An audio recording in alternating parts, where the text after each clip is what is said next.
Welcome to Anything and Nothing's Drink of the Week.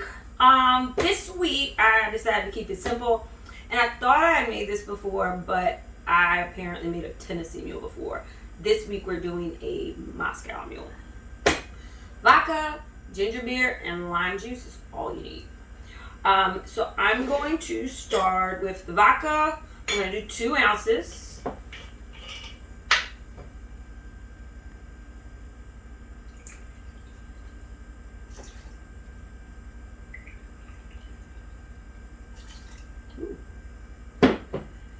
I am going to do a 1/2 ounce of lime juice.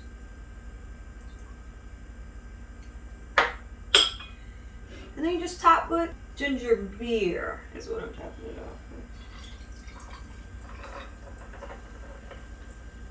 with. Nice.